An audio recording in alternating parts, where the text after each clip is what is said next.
There's a unique approach to getting more customers quickly by expanding on cooperative marketing or joint ventures. Hi, I'm Justin Hitt from Ad Briefing's Copywriting Tips. If you're a copywriter or marketer and you want to increase the number of customers you have quickly, the fastest way is to find somebody who already reaches the customers that you want. Now, there's a big problem with that, though. If they already reach the customers you want and you come to them, they're not just going to let you send a marketing campaign to those customers. It wouldn't be appropriate. They may feel uncomfortable. They may not trust that you're going to deliver value to those customers. So I'm going to introduce you to a reverse joint venture where you actually promote their services and through that gain access to their customers, or at least demonstrate to them that you can access the customers that they're looking for to set up some kind of joint promotion. And I'm going to give you a practical example. I'm working with a nonprofit in the area here that provides training programs around environmental activities. So for example, we're talking about beekeeping, natural building, and then outdoor wildcrafting classes. So there's 3 types of classes. Now, in this region, there is someone who teaches how to manage beehives. And if you can get together enough students or the right amount of students, you can pay them their day rate and they'll come out and teach a class. Now, this individual I'm doing this with is qualified to teach the class themselves. However, they don't have a big list of customers. They don't have the connections that the trainers in the area have when it comes to beekeeping. He's not particularly in the beekeeping groups. And as a lot of folks who really understand the craft of what they do, it is very often beneficial to have a trainer come out and learn from a trainer to pick up nuances and other things. Plus, what we can do is if we have a training class that's local, then he doesn't have to travel up to 2 or 3 hours away to go attend a class. So in the future, having customers who learn about beekeeping in the local region is beneficial to his organization. So how does cooperative marketing work? How does this reverse joint venture work? Well, if you can find individuals who can deliver a quality service to your audience, and that service is complementary to what you do, you can promote a basic entry-level activity. So an introduction to beekeeping. It could be a special report. It could be a checklist. It could be the benefits of keeping bees on your property. Now, I've already written a program on beneficial insects, which includes a variety of different bees, and it contains lists of the types of habitat that are relevant to bees. At this particular property, we've already put together a giant wildflower area, bulbed flowers. So we've got a good demonstration, but we don't have students. Now, promoting come visit and learn about bees or come learn about the introductory bees is not really all that appealing. It's also a bigger step for the customer. So they're going to have to agree to come to a class, sign up for the class, pay $30, $40, depends on what type of class we have. We have to develop a lecture and course materials and, of course, all the aspects that a student's going to expect. So by promoting not our course, because beekeeping is not the primary thing this nonprofit does, by instead promoting the idea of having bees on your property and learning about the basics of beekeeping and the benefits of beekeeping, and also because it's related to the habitat restoration and ecology things that are taught beyond beekeeping at this particular property, we can then also talk about the beneficial insects, pollinators, bats, all the different things that are beneficial to a property. We use that for lead generation. So rather than trying to sell a beekeeping course, we lead generate for people who are interested in the concept of having bees on their property or other elements that are complementary to the beekeeping. That will build us up a list. Now, we know this trainer's available who's highly qualified, and once we have a list, we can then promote this guest teacher that comes to this particular property. So now remember, this property is an ecology site. It teaches wildcrafting. It teaches gardening, homesteading. You can demonstrate all these other things at the property today. And yes, the guy who runs this particular facility could teach beekeeping or at least share his experiences. But this trainer is highly credentialed. This trainer does training classes. And this trainer, of course, has a much larger mailing list. Now, stick with me because this is a reverse cooperative marketing. We haven't approached him about paying for half of his marketing and lowering his lead costs. We haven't talked about sending things to their list, because all those things are very scary for somebody who doesn't know that you have the ability to deliver customers. But we do know we can simply hire the guy to come out and do a training class. So what we're going to do is promote the front end, and we've done this a number of times, is to promote the front end to build a list and then promote to that list a guest trainer on a specific topic. Now stay with me. This is very valuable, because once we have a list of prospects and we have zero cost before the trainer comes out. So if the trainer is $500 a day, we know we need 5 customers at $100 each, 10 customers at $50 each, or 20 customers at $25 each. Because we're going to, of course, pay for the trainer to come down.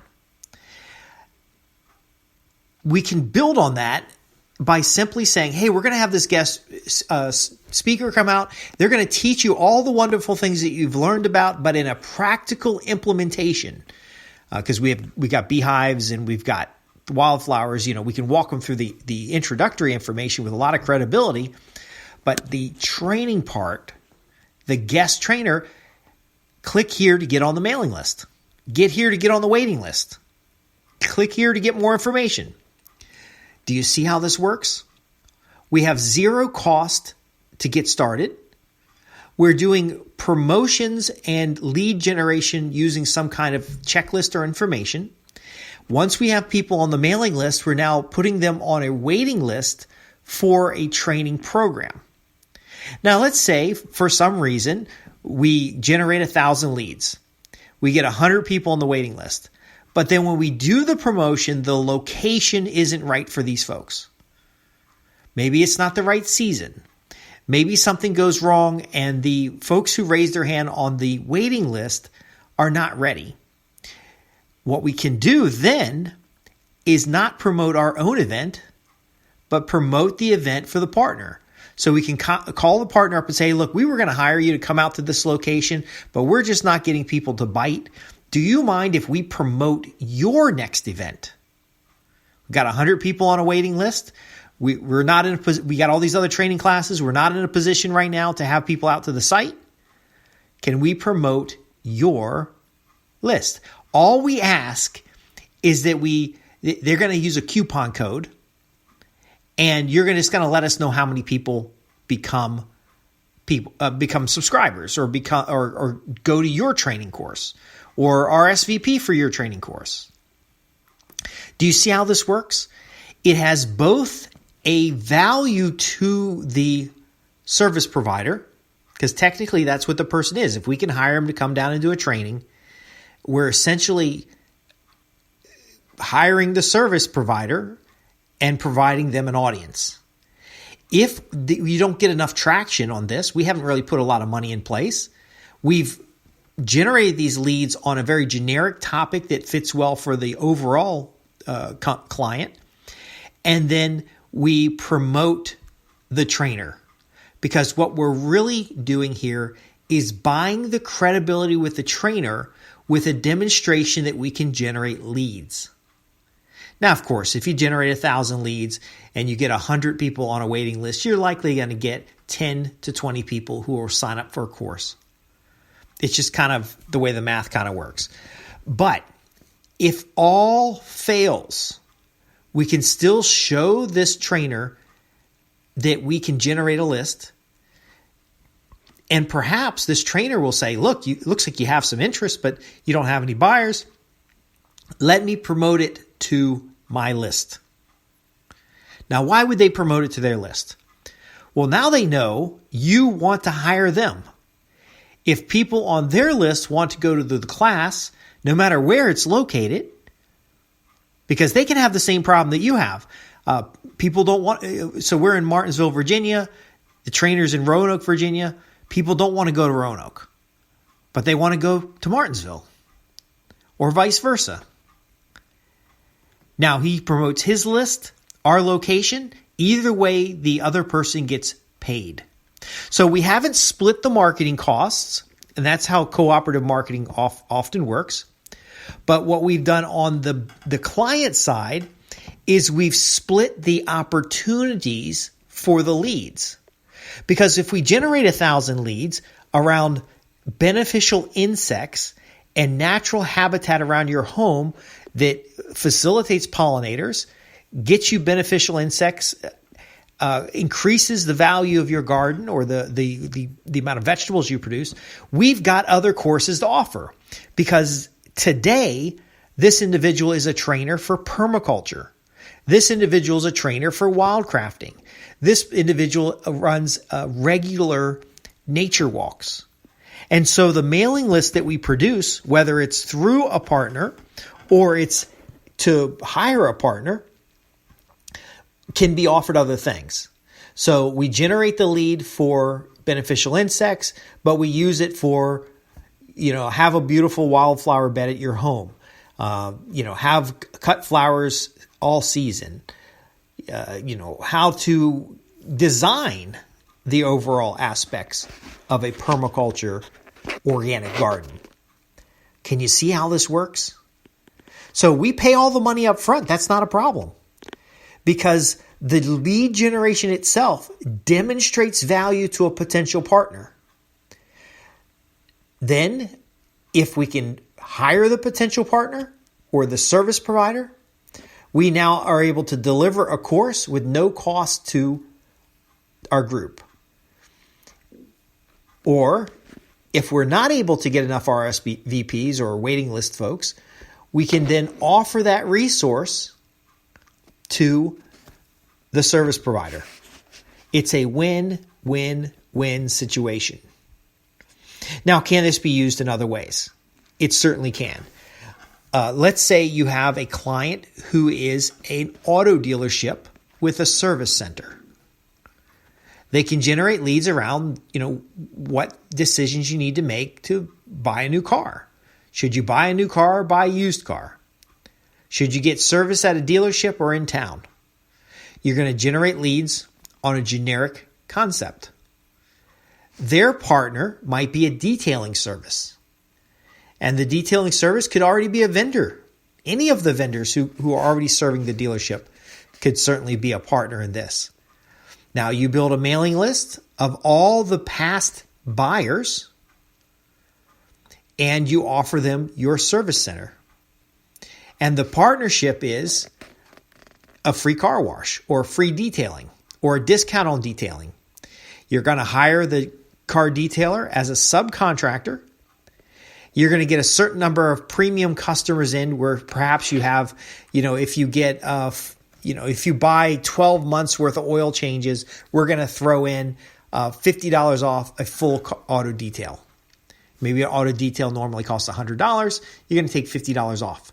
Now you're sponsoring this. It's a cooperative marketing activity, and you're going to guarantee a certain amount of work to the car detailer, because you're already hiring them for other things.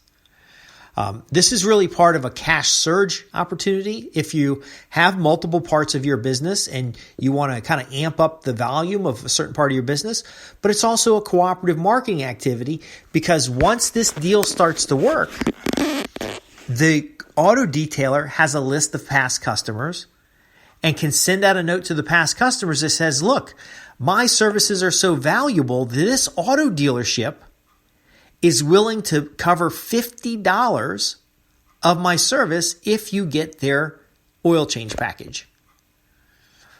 Now, the detailer's customers will come out.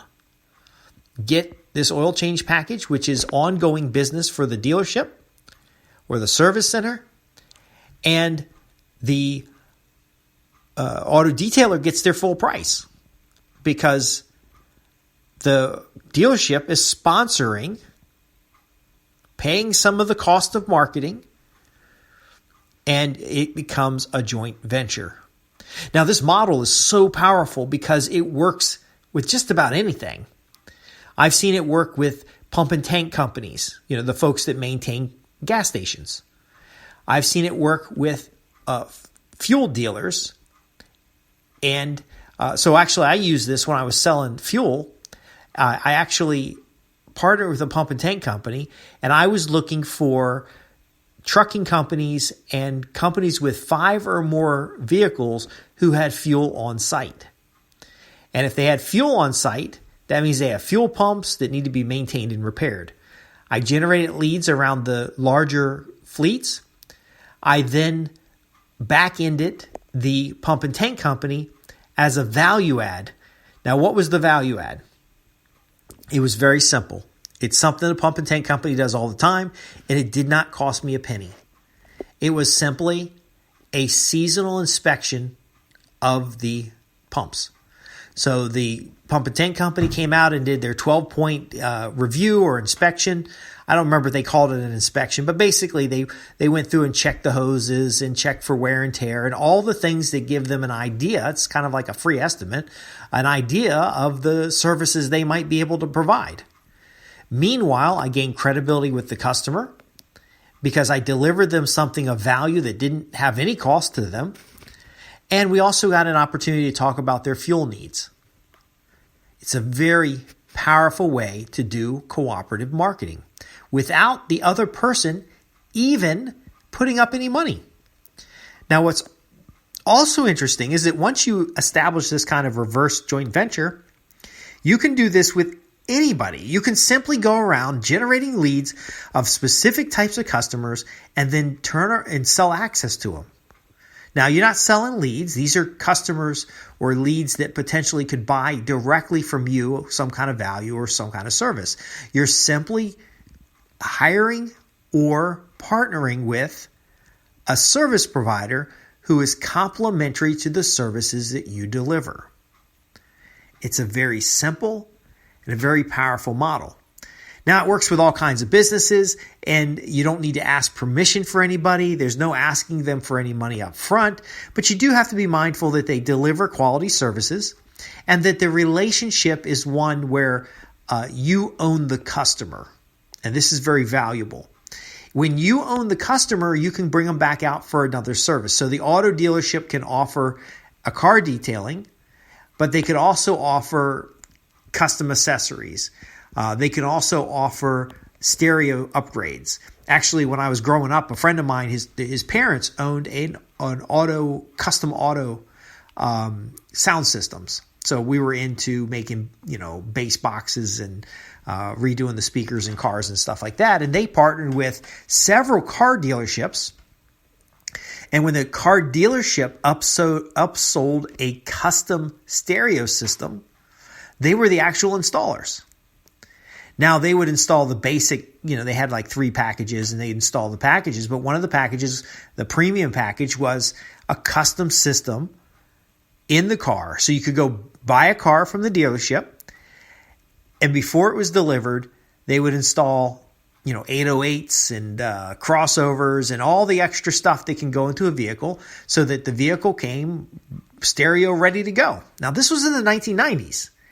And they had basically, with no money out of pocket, multiple car dealerships generating leads for them. Multiple car dealerships referring customers to them. But for every customer referred, because it was actually added to the sales package, the salesperson, as when they do the undercoating and they do the, do you want the premium lights and, do you want an upgraded stereo system? It was all part of their regular sales cycle. And I don't know the details of how much money that the salesperson got, but the salesperson got a spiff. So they could get the factory stereo system, they could get the factory premium stereo system, or they could get a complete custom system that included everything you need to have near perfect sound in their vehicle. And you'd be surprised how many people who are buying Cadillacs and buying Mercedes and all these other, many of their customers were used auto lots. But it was shocking how many people wanted the custom system, and it provided them a large flow of new customers. So again, that's another way to do kind of a reverse joint venture. You're not going up front and asking anything. You're essentially saying, hey, look, if you would like this service, it's a great value to your customers. You can buy this service through us. We're going to install it kind of white label. The customer doesn't know it's us. Ultimately, you get a customer. The customer gets value. You get a payment. You get a fee for every customer. And then we get to do the install. Now, that back-end deal actually reduces your margin because the customer doesn't know who you are, but it gains you a lot of leads and customers because you can always do a follow-up. Folks, these concepts of cooperative marketing, reverse joint ventures, good old run-of-the-mill regular joint ventures is an excellent way to lower your cost per lead, increase the number of valuable interactions with a prospect, because very often you can start this with information. One of the things that this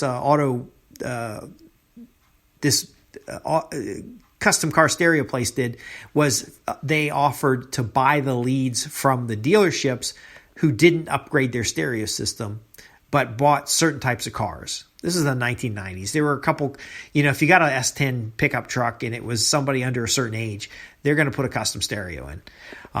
But do you see how there's like an unlimited number of opportunities? I want you to try this out. I want you to look at a way that you can generate leads and then hire somebody to serve those leads with a specific offer.